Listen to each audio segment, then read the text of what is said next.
o próprio candidato. Quem vai decidir essas eleições são as mulheres. O segmento feminino, nas últimas 5 eleições, o segmento feminino representou 60% dos indecisos na véspera. Pesquisa Ibope de 2006 mostra que 62% daqueles que não tinham candidato ou ainda estavam indecisos eram mulheres. Com 2 candidaturas mulheres, com um discurso de campanha que vai ter que levar em conta essa votação em mulheres e o discurso para a mulher, eu acho que mais do que qualquer outra eleição, são as mulheres que vão decidir essas eleições e vai depender muito do discurso que os candidatos fizerem do cotidiano, a saúde, a educação, etc. Porque eu acho que do ponto de vista da continuidade, para o eleitor, de uma maneira geral, os 2 candidatos não se diferenciam muito. Agora, Fátima, falando em mulher, nós temos aí uma candidata mulher com muita força. Não, eu quero dizer, tem uma com muita força, que é a candidata do presidente, que aqui já foi dito até que é idolatrado.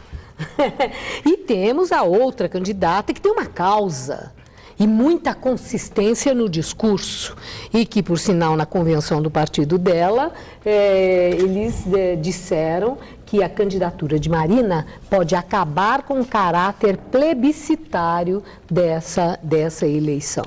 Né? Eles acreditam de ser apenas uma disputa entre Serra e Dilma, que Marina vai aparecer como uma alternativa consistente. Bom, mas na questão da mulher, se as mulheres vão decidir, a questão de gênero define voto, mulher vota em mulher por essa razão? Bom, hoje claramente mulher vota em mulher, porque Marina e Dilma juntas...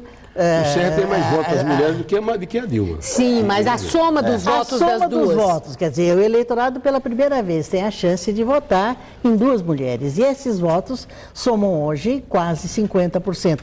Em termos de votos válidos, já está em 57%. Eu estou acompanhando muito claramente essa questão, eu estou me dedicando em termos de pesquisa para acompanhar com o Instituto Patrícia Galvão, algumas universidades, um projeto grande sobre como é que o eleitorado feminino vai se comportar, como é que a mídia vai se comportar em relação às mulheres e como é que as candidatas vão se comportar. Eu vou dar um dado recente. Rubens falou do crescimento da Dilma em maio, que foi um crescimento que encostou no Serra, ela cresceu mais entre mulheres. Agora vamos analisar uma sutileza de alguns dados. Por exemplo, ela cresceu na média 5 pontos percentuais, entre mulheres 7 pontos percentuais. E entre mulheres, aquelas que conhecem que ela é a candidata do Lula, a candidata do superpoderoso Lula, 14%. Ou seja, ela cresceu abaixo da média da marca de crescimento daqueles que conhecem Lula, ou seja, ela vai ter que se explicar, ela vai ter que conquistar esse espaço que eu concordo plenamente com o Torquato, é um espaço muito favorável, mas ela vai ter que se conquistar e vai ter que falar para as mulheres, não só ela. E mais Marina, mas eu vou lembrar que a eleição passada, de 2006, foi uma eleição também polarizada. No primeiro turno chegou Lula com 47 e Alckmin 43, 42, por exemplo, No entanto, o eleitorado forçou um segundo turno, porque agora, nessa mesa, nós só falamos de 3 candidatos, são 10 candidatos. E os outros candidatos, apesar de ter pequeno tempo de televisão, eles têm um protagonismo interessante. Muitos deles são laranja, muitos deles usam esse argumento que o Torquato falou, olha, fulano vai acabar com os programas. Então, esse quadro... Tem outra resposta para a questão que você colocou. Deixa eu polemizar um pouco a partir de uma afirmação da Fátima, que ela disse assim, o eleitorado não percebe muito a diferença entre Dilma e Serra em termos de continuidade. Eu acho que esse vai ser o grande jogo da campanha. Vai ser o grande jogo e é muito mais fácil o eleitor acreditar com o Lula e a menina e a Dilma do lado, falando, essa é minha candidata. É isso aí. essa me ajudou. Eu adoro. Eu Ele ainda diz, eu adoro. Eu adoro. O sucesso Se do meu esse discurso for o gestual seu, ela está perdida. Essa menina e olhando para baixo. Só para o Nordeste, só para complementar. Deixa eu complementar. Não, complementando, um momento só. No Nordeste, Rubens, não é Dilma Rousseff, é Dilma do chefe. Ah, do chefe, né? Mas é a mulher do Lula também, né? Falam isso também, né? Então, essa questão, você perguntou um pouco atrás, né? Então o Serra vai subir nesses programas? Sim, considerando a força do programa político, onde ela subiu.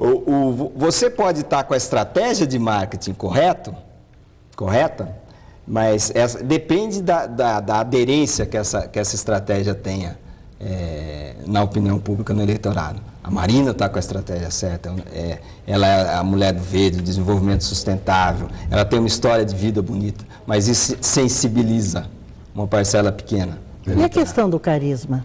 Agora, interessante você colocar isso. Sobre o carisma, nós temos candidato carismático? Eu tenho uma outra... Dilma é carismática, Serra é carismático, Marina é carismática? Marina é carismática, sem dúvida nenhuma, é mais carismática dos grandes candidatos, sem dúvida nenhuma, porque o perfil do Serra quanto o perfil da Dilma são perfis técnicos.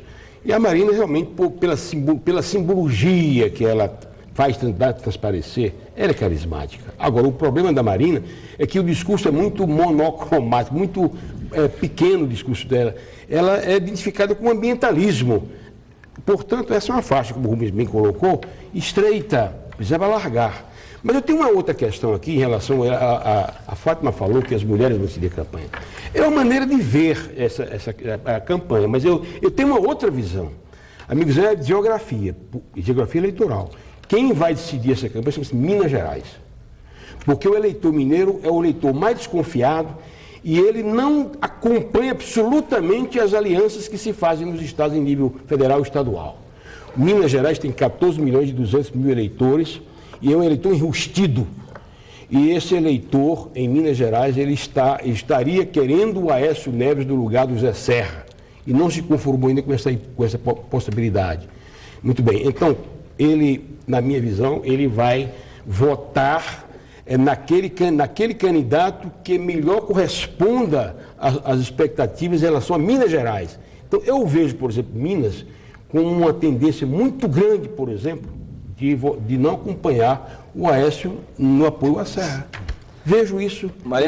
Isso já apareceu de alguma forma, Minas Gerais, dos prefeitos. Olhe para Minas Gerais o que vai acontecer lá. O que é o segundo colégio eleitoral do país. Olha que interessante que tal. O Gaudêncio acha que quem vai decidir é Minas. A Fátima acha que são as mulheres. E eu acho que vai ser o Lula. Que vai ser? O Lula. O Lula.